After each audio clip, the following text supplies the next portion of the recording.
I didn't scream, I didn't cry, and I didn't beg. I simply handed my son an envelope and watched the color drain from his face. It was his wife's birthday dinner. Crystal glasses, imported wine, her friends laughing in my dining room, the one my husband built with his own hands 42 years ago. And right between the cheesecake and the coffee, I said calmly, "You have 30 days to leave my house." You could hear a fork drop. My son whispered, "Mom, what is this?" I looked at him the way I used to when he was 5 and lying about breaking a lamp. It's an eviction notice. And for the first time in 2 years, they understood exactly who owned this house. 2 years earlier, I was just a widow trying not to rattle around in a 5-bedroom home filled with memories. 70 years old, arthritic knees, a little lonely, if I'm honest. When my son Daniel called and said, "Mom, we're struggling a bit. Rent is crazy, just until we save up," I didn't hesitate. Of course you can come home. That's what mothers do. The house was paid off, mortgage gone, taxes manageable. I had my late husband's pension and my Social Security. I wasn't rich, but I was stable. I told myself it would be nice to hear footsteps again. I didn't realize those footsteps would slowly erase mine. The first month was pleasant. Daniel hugged me often. His wife, Karen, called me Mom in that overly sweet voice. They said things like, "We're so grateful," and "This means everything." I cooked Sunday roasts. We watched television together. It felt like family again. But small things started shifting. Karen began rearranging furniture. "At your age, you don't need so many heavy pieces," she said, smiling. She donated my oak coffee table, the one my husband refinished after we bought it secondhand in 1979. I didn't argue. I told myself, it's just a table. Then the curtains changed. Then the china cabinet. Then my floral wallpaper disappeared under modern gray paint. "This looks fresher," Karen announced to her friends. It was very dated before. Dated. Like me. Soon, I wasn't being asked about changes. I was being informed. "We're turning the spare bedroom into a home office. We need the garage cleared out. We're updating the kitchen cabinets." I noticed something strange. They kept saying "we," but I wasn't part of that "we." Cooking became my responsibility. "Well, you're home anyway," Karen would say lightly. Laundry piles appeared outside my door. "Could you just throw these in when you do yours?" Then came the comments. "Oh, Mom, you forgot to wipe the counter. Mom, the bathroom isn't spotless. Mom, you left the porch light on again." My name slowly became a job title. One afternoon, I came home from my bridge club and found my bedroom door open. Strangers were inside. Karen stood there directing movers. "We're just shifting some things around," she chirped. They were carrying my dresser, my husband's handmade dresser. "Where is that going?" I asked. "Oh," she said casually, "we're converting this level into a more open master suite for us. We figured you'd be more comfortable downstairs. It's quieter." Downstairs? The basement? The damp, half-finished basement with the small window near the ceiling? I stood there holding my purse. Daniel avoided my eyes. "Mom, it just makes sense. We need more space. You don't use all this." I don't use all this? 40 years of marriage, every corner of this house, every birthday party, every Christmas morning. Apparently, I didn't use it. That night, I slept in a room that smelled faintly of mildew. My wedding photos were stacked in a box. My husband's recliner wouldn't fit down the stairs. Karen had plans for that space, a home gym. I lay awake listening to footsteps above me. My house no longer sounded like mine. The final shift wasn't physical, it was emotional. I overheard them one evening. They thought I was asleep. Karen laughed, a sharp, careless laugh. Honestly, Daniel, it's just a waiting game. The house will be ours eventually. She can't manage it forever." Daniel didn't argue. He didn't defend me. He just said, "Yeah, I know." That's when something inside me stopped breaking and started hardening. I had begotten that man, stayed up with him when he had fevers, worked double shifts when his father got laid off, sold my jewelry once to cover his college deposit, and now I was a waiting game, a timeline, an inconvenience to outlast. The next morning, I didn't cry. I put on lipstick, I drove downtown, and I walked into a law office. The lawyer's office smelled like polished wood and quiet power. I hadn't been inside a law firm since we signed the mortgage papers back in 1981. My husband squeezed my hand that day and whispered, "It's ours now." Now I was sitting alone. The young receptionist looked at me kindly. "Do you have an appointment?" "No," I said, steady. "But I own a house, and I need to protect it." That sentence felt stronger than I expected. Within 20 minutes, I was sitting across from Mr. Howard Green, silver hair, wire glasses, calm eyes that had probably seen every family disaster imaginable. "What seems to be the issue, Mrs. Whitmore?" I told him everything. Not dramatically, not emotionally, just facts. My son and daughter-in-law had moved in temporarily, no lease, no rent agreement. I retained full ownership. The deed was solely in my name, paid off years ago. He nodded as I spoke. When I finished, he folded his hands and said something that made my spine straighten. "Mrs. Whitmore, legally speaking, they are guests, not tenants, and certainly not owners." Guests. The word felt like oxygen. "But they've been here 2 years," I said quietly. "That doesn't change the deed," he replied. "This is your property. If you wish to remove them, you absolutely can." I didn't realize how much fear I'd been carrying until that moment. Fear that I was too old to fight. Fear that motherhood meant surrender. Fear that silence was kindness. Mr. Green leaned forward slightly. "You don't have to tolerate disrespect in your own home." No one had said that to me before. For the next week, I said nothing at home. I observed. Karen had a dinner party planned, something elaborate, catered desserts, wine pairings, a table runner I'd never seen before. "She needs to network," Daniel explained. "It's good for her career." Career? My dining room had become her showroom. I listened as she spoke to her friends on the phone.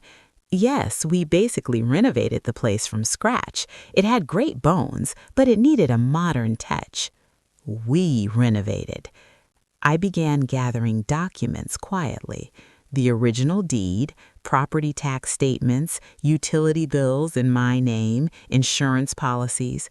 I kept them in a folder under my mattress, not because I was afraid of them stealing it, but because I needed the reminder this house was mine.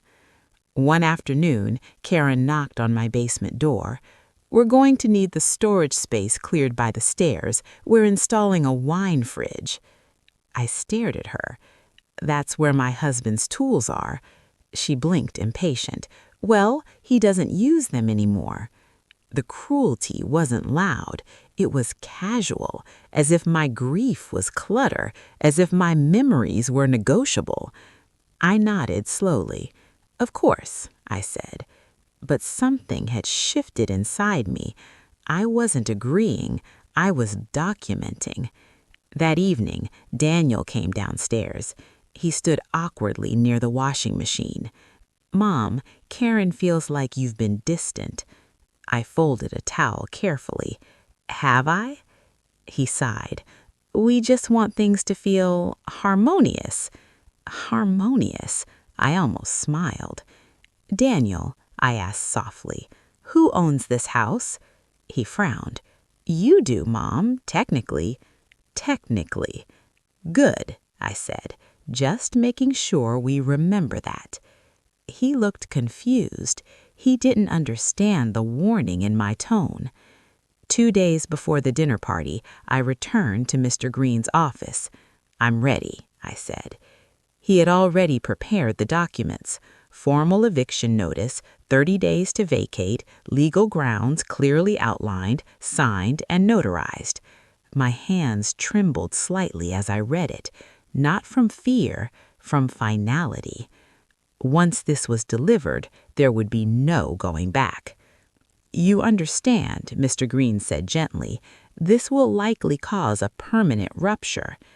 I thought of the basement, the mildew, the laughter upstairs about me fading away. I believe that rupture already happened.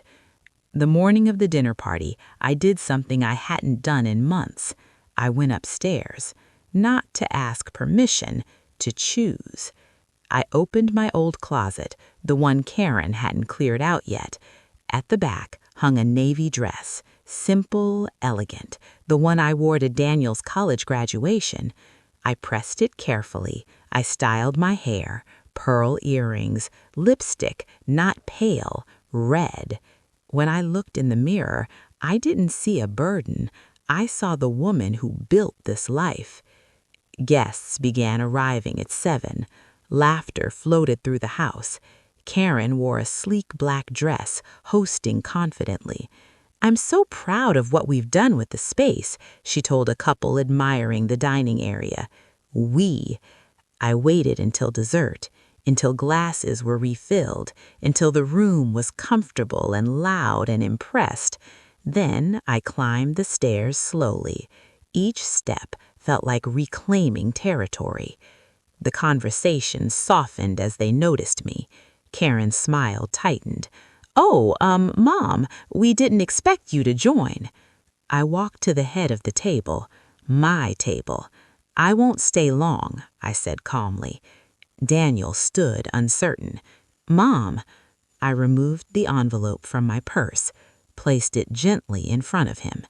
What's this? Karen asked sharply. I met her eyes. 30 days. The room went silent.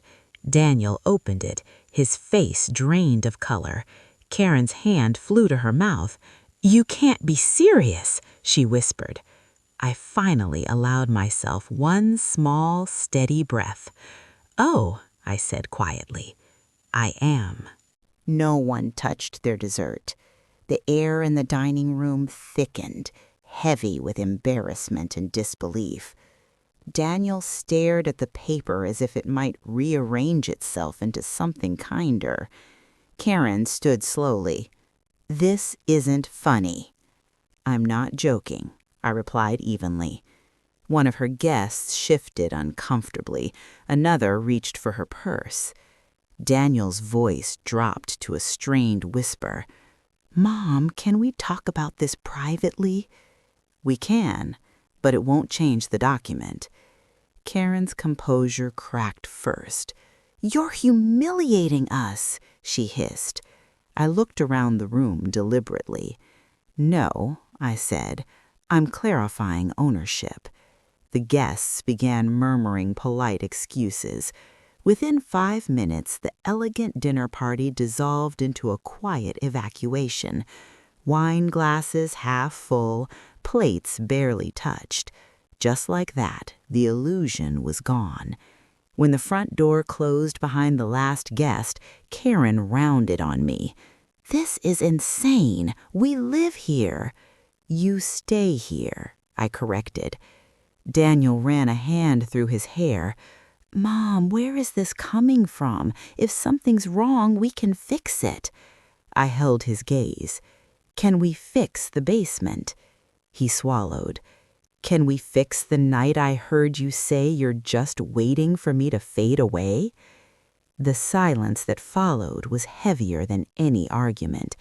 Karen's eyes flickered. You were listening?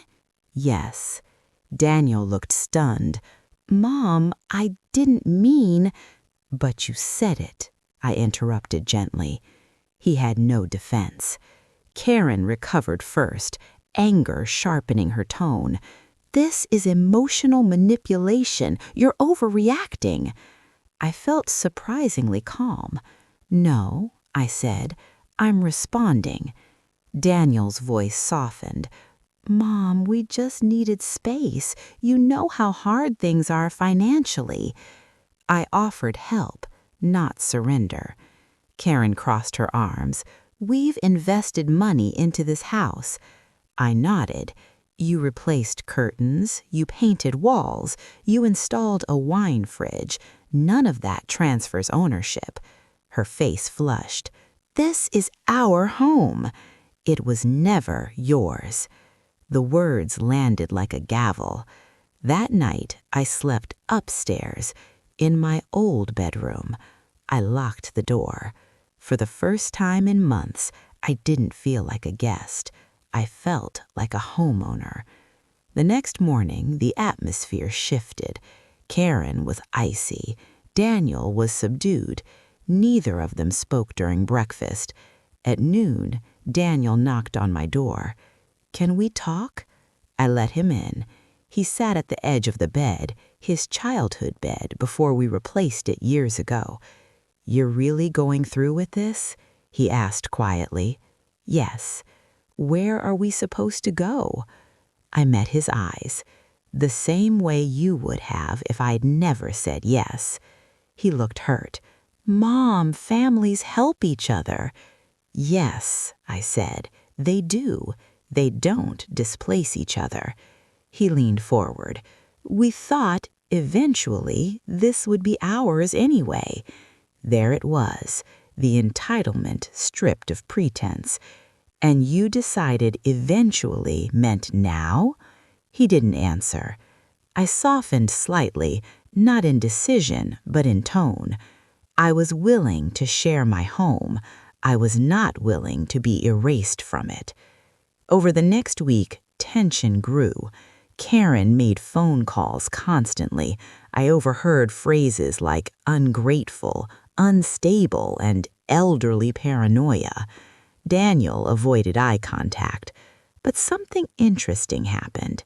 They started packing, quietly at first. Boxes in the hallway, closets clearing. Karen tried once more to negotiate.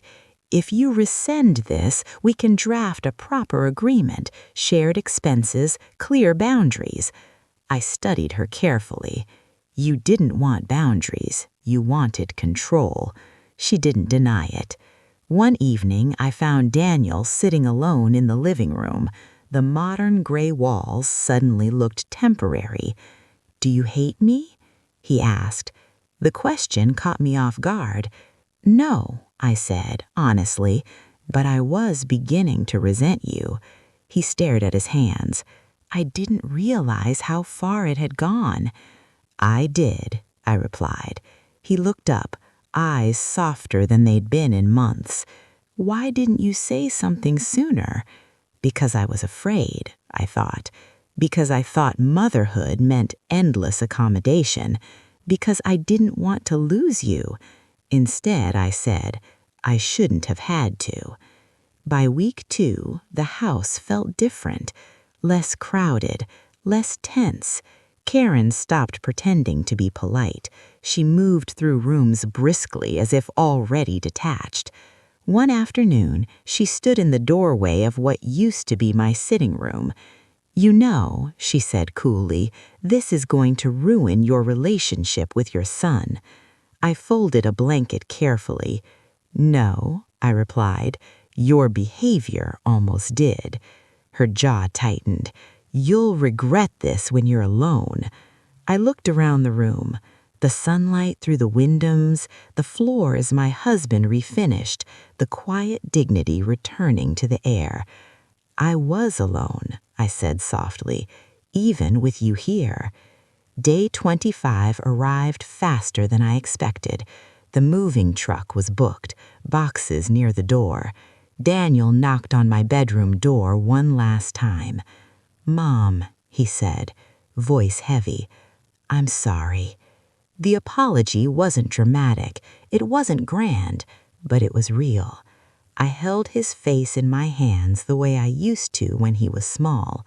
"I love you," I told him. "Then why are you doing this?" he whispered. I looked at him steadily. "Because I love myself, too." Moving day arrived without ceremony. No dramatic shouting, no slammed doors. Just cardboard boxes scraping against hardwood floors and the low hum of a rented truck idling in the driveway. Karen supervised the movers with clipped efficiency. She didn't look at me once. Daniel carried the heavier pieces himself. I watched him lift the gray sectional they'd bought for the living room, the one that replaced my floral sofa. It felt symbolic. They were taking their version of the house with them. Good. Neighbors noticed. Mrs. Keller from across the street waved as she watered her roses. "Everything all right, Margaret?" I smiled gently. Just rearranging. It wasn't a lie. I was rearranging my life.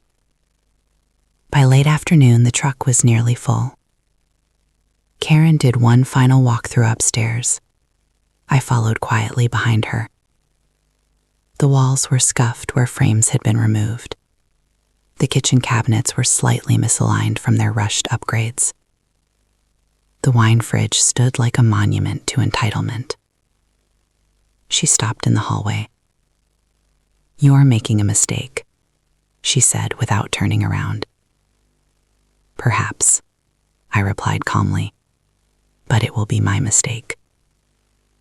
She faced me then. "For someone your age, you're surprisingly stubborn." I almost laughed. "For someone your age," I said softly, "you're surprisingly careless." Her eyes flashed, but she didn't respond. She walked out. Daniel lingered longer. He stood in the doorway of what had once been his childhood bedroom, now empty, except for faint outlines on the wall where posters used to hang. "I never thought it would end like this." I replied, "It hasn't ended." He looked confused. "You're still my son. That hasn't changed. But the way you treated me had to." He swallowed. I got comfortable. "Yes," I said gently, "at my expense." The honesty stung him. I could see it. "Will you forgive me?" he asked. I stepped closer. "Forgiveness isn't the same as permission," I said. "I forgive you, but I won't repeat this." He nodded slowly, absorbing it. Then he hugged me. Not a quick, distracted embrace. A real one. For a moment, I felt the boy he used to be. Then he let go. When the truck pulled away, the silence was almost shocking. No footsteps overhead. No television blaring from the living room. No sharp voice critiquing my housekeeping. Just stillness. I stood in the center of the house and listened. It sounded like mine again. That first night alone upstairs felt unfamiliar. Not lonely. Just spacious. I walked from room to room slowly. In the kitchen, I opened every cabinet and reorganized it to my liking. In the living room, I moved a chair back to its original corner. In the hallway, I ran my fingers along the walls, as if greeting an old friend. Then I did something symbolic. I carried my husband's recliner back upstairs. It took effort. My knees protested. My back ached. But I managed. I placed it exactly where it had been before everything changed. I sat down. And I cried. Not from sadness. From release. The next morning I called a contractor. Not to modernize. To restore. "Can you remove a wine fridge?" I asked. He chuckled. Happens more often than you think. Over the following weeks, I repainted the walls the color they used to be. Soft cream. Warm. Familiar. I rehung my wedding photos. I brought my china cabinet back from the garage. Each small act felt like stitching myself back together. But the story didn't end neatly. Karen posted something online. A vague, pointed message about toxic parents who sabotage their children's future. Mutual acquaintances saw it. A few called me. Fishing for gossip. I kept my responses simple. It was a legal matter. The house belongs to me. Facts don't need drama. Eventually the call stopped. People lose interest when there's no spectacle. Daniel texted occasionally. Short messages at first. Found an apartment. Job interview went well. Hope you're okay. I replied warmly but briefly. Love without surrender. One afternoon he surprised me. He came alone. No Karen. He stood on the porch looking uncertain. Can I come in? I asked. I considered the question carefully. Yes, I said as a guest. The word hung between us. He nodded. Inside, he looked around slowly. You put it back. He noticed the walls. Yes. He sat in his father's recliner for a moment. Almost reverently. I didn't realize how much we changed. I did. I said gently. He looked at me. You were right. Those 3 words carried more weight than any apology. Before leaving, he paused at the door. Karen's still angry. I imagine she is. She thinks you embarrass her. I didn't embarrass her. I said calmly. Her behavior did. He didn't argue. Instead, he surprised me again. She might not come around. He warned. I smiled softly. That's her choice. And if we have kids someday? He asked. There it was. The unspoken fear. You will bring them here, I said firmly. But you will remember whose house it is. He nodded. And for the first time in years, I believed he understood. Weeks turned into months. The house settled. So did I. But one evening as I watered the garden, I noticed something unexpected. A certified letter in my mailbox. From Karen. My heart didn't race. It steadied. I opened it slowly. And what I read made me realize this wasn't entirely over. The envelope was thick. Not emotional, not handwritten, legal. My fingers tightened slightly before I opened it. Inside was a formal letter from an attorney representing Karen. I read it once, then again. She was claiming financial contribution towards substantial property improvements and requesting reimbursement. Paint, fixtures, the wine fridge, cabinet updates. She wasn't asking to come back. She was asking for money. I stood in the kitchen, my kitchen, and let out a slow breath. It wasn't about the house anymore. It was about control. Even after leaving, she wanted leverage. That night, I pulled out my folder again. The deed, the tax statements, and now the eviction copy. I added the new letter carefully. Then I made another appointment with Mr. Green. He read the document silently, his brow lifting slightly.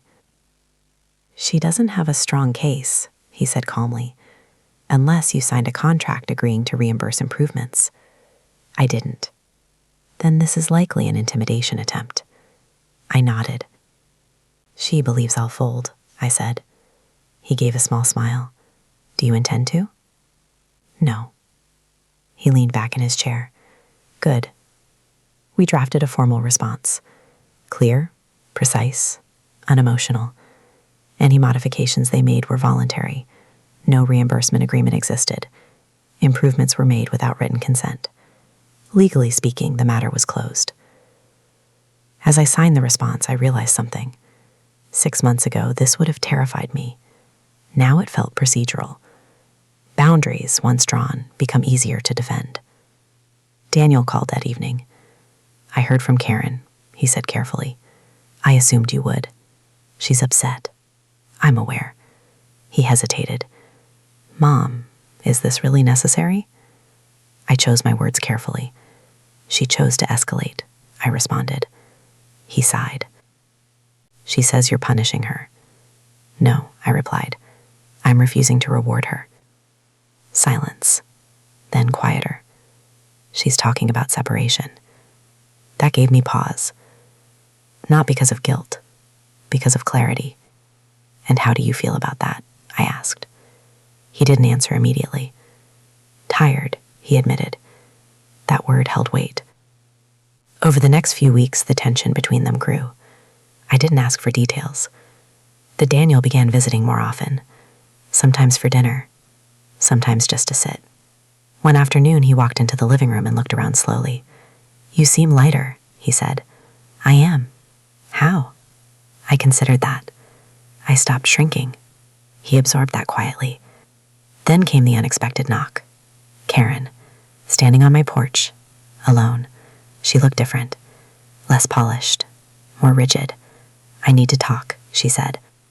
I studied her for a long moment, then stepped aside. As a guest, I said. She flinched at the word. Good. We sat at the dining table, the same one where I handed her the eviction notice. She didn't waste time. Daniel is considering moving out.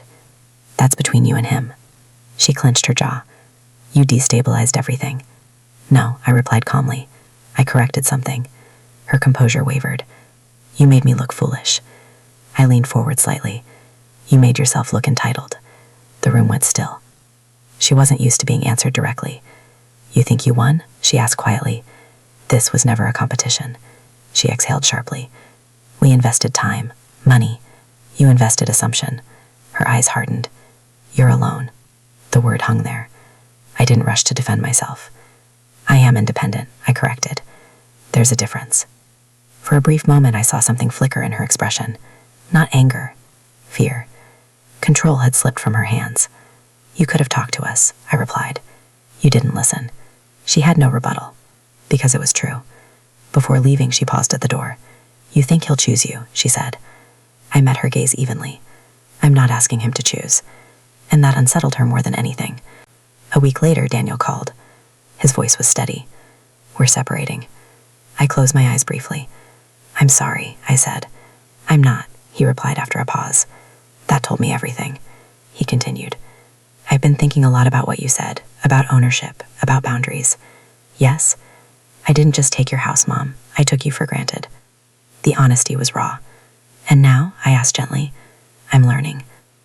Winter arrived softly that year. The house felt warm, balanced. One evening, Daniel came over carrying a small potted plant. For the kitchen window, he said. It was simple, thoughtful. He didn't move furniture. He didn't suggest updates. He asked where to place it. That's when I knew something fundamental had shifted. But healing is not immediate. It is layered. Karen finalized the separation 2 months later. No lawsuit followed. No further letters. Just silence. And sometimes silence is victory. On New Year's Eve, I sat in my husband's recliner and reflected. I had not set out to dismantle my son's marriage. I had set out to reclaim my dignity. The difference matters. At 70, society expects quiet compliance, soft voices, grateful dependence. But I learned something vital. Age does not erase ownership. Love does not require surrender. And motherhood does not mean disappearing. As midnight approached, Daniel texted, Happy New Year, Mom. Thank you. I replied, Happy New Year. Remember who you are. Then I turned off the lights. And for the first time in years, I slept peacefully in my own bed. Spring arrived gently that year. The house felt different, not just quieter, but steadier, as if the walls themselves had exhaled. I planted tulips along the front walkway, red and yellow, bright, unapologetic color after a long winter. For the first time in 2 years, I invited my bridge club over for tea. Not to show off, but to reclaim space. Mrs. Keller stepped inside and paused. "Oh, Margaret," she said softly, looking around. "It feels like you again." That sentence settled deep in my chest. It feels like you again. For months, I had felt like a shadow in my own life, present but displaced, visible but unheard. Now the furniture was where I chose it. The walls were warm again. My husband's photograph rested above the fireplace, exactly where it belonged. I was no longer accommodating someone else's version of my home. I was living in mine. Daniel continued to visit, carefully at first, as if afraid the ground might shift again. But I kept my boundaries clear. He called before coming. He knocked. He asked. Small acts, but meaningful ones. One evening, as we sat in the living room, he said something that marked the true turning point. "Mom, I've been seeing a counselor." I looked at him quietly. "Why?" He didn't deflect. "I didn't like who I became in this house." The honesty caught me off guard. "I justified everything," he continued. "I told myself we deserved more space, more comfort, that you'd understand. But I stopped seeing you as a person. I saw you as part of the property." The words were painful, but they were real. "And what do you see now?" I asked. He looked around slowly. "I see that this house isn't an inheritance. It's your life." That was the climax. Not the eviction. Not the dinner party. This. Understanding. A week later, something unexpected happened. Daniel asked to bring Karen over. Not to reconcile. To apologize. I hesitated. Not because I feared her, but because forgiveness without accountability is weakness. "All right," I said finally. "But this is a conversation, not a negotiation." They arrived on a Sunday afternoon. Karen looked smaller somehow. Less sharp, less certain. We sat at the same dining table where everything had unraveled months earlier. This time there were no guests, no performance, just truth. Karen spoke first. I was wrong. No excuses, no layered explanations. Just that. I waited. "I treated you like an obstacle," she continued. "I convinced myself you were in the way of our future." I held her gaze. "You were in my present," I replied. She nodded slowly. "I see that now." Silence filled the space between us, but it wasn't hostile. It was reflective.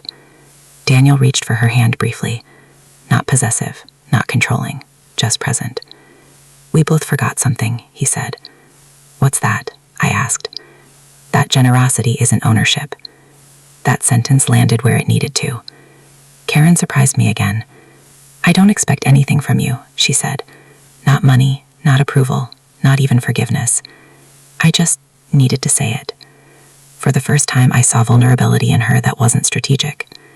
"I accept your apology," I said calmly. Her eyes lifted in surprise. "But understand this," I continued. "My home is not leverage. It is not a stepping stone. And it is not a waiting room for my disappearance." She nodded. "I understand." And I believed her. After they left, I didn't feel triumphant. I felt settled. There's a difference. Victory is loud. Dignity is quiet. Months passed. Daniel finalized his separation peacefully. There were no court battles, no public drama. He rented a modest apartment across town. He started rebuilding his career independently. And something changed in him. He stopped speaking about what he deserved. He started speaking about what he would earn. One afternoon, he stood in my kitchen, sunlight cutting across the counter, and said, "Mom, I'm proud of you." I smiled slightly. "You weren't always." "I didn't understand strength that didn't shout," he admitted. That stayed with me. Strength that doesn't shout. That's what this was. I never screamed. I never threatened. I simply drew a line. On my 71st birthday, Daniel hosted dinner. Not in my house, in his apartment. Small, humble, respectful. He cooked. He cleaned. He asked where I'd like to sit. The shift was complete. Not because he feared eviction, but because he finally understood relationship without entitlement. Later that evening, as I returned home, I paused in the doorway. The house was warm, peaceful, mine. I walked through each room slowly. The living room where I reclaimed my seat. The kitchen where I folded that first eviction letter. The staircase I climbed in my navy dress. And the dining table where I handed over my power, only to take it back. I sat in my husband's recliner and looked at his photograph. I did all right. And I meant it. Here is what I learned. You can love your children without surrendering yourself. You can forgive without reopening the door to disrespect. You can age without shrinking. Boundaries are not cruelty. They are clarity. And sometimes the most loving thing you can do, for yourself and for your children, is to remind them who you are. Not loudly, not bitterly, but firmly. I did not evict my son out of anger. I evicted entitlement. I did not reclaim my house. I reclaimed myself. And that is something no one can ever take again.